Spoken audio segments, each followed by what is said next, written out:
hùng lung Christmas ni lâu pi kipa in le mu te chẳng na leng pa aping tai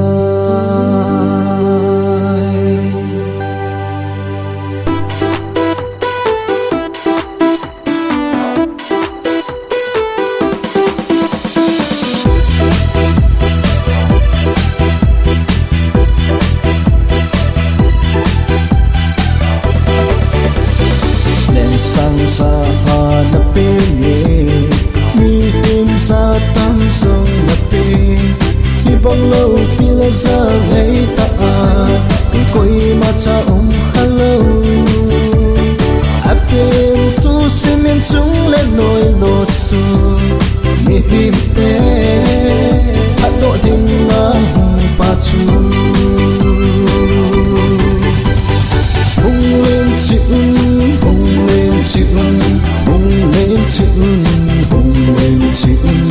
chẳng na lem pa ape Bethlehem born na mi him te chon set so a kun ta to din na hon pa chu yin neo sa in kan an kong sunga alum me nan nok sa na tin gan thei ato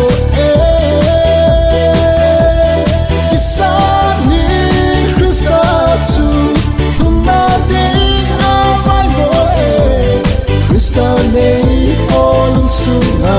cham ale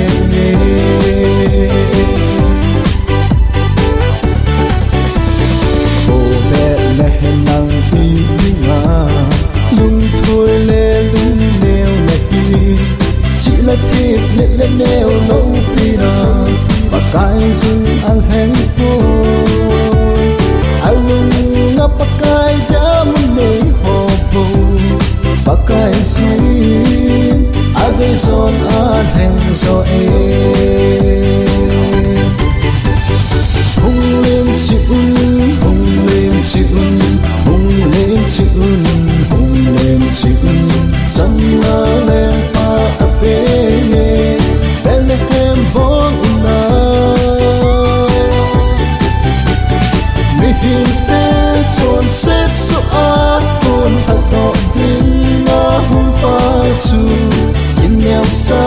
in kan an kong sunga alum me nan nok sa na tin gan thei ato kisa ni Krista chu thun na ding a vai mo Krista nei olum sunga cham ale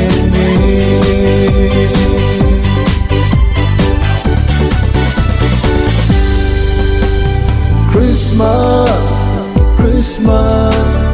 Christmas limote Christmas, hey, Christmas, Christmas nilopi Nuna tâm pi mel hoi ne ta sa thiên nan ki go ipakai sun sun thiên na lam sa bin ni al heng so ai tho na zo se tol ko in lang na lu ko hong in Krista hung na ding mi tâm tin ta sa good news to thun ki pa in ale mi la nang male ro ibanga ipa thilo banga pi alung sunna cham na mun ne lo o vang chu amadya pa kai pin lo hung lim chi hung lim chi hung lim chi hung lim chi cham na le pa ape Bethlehem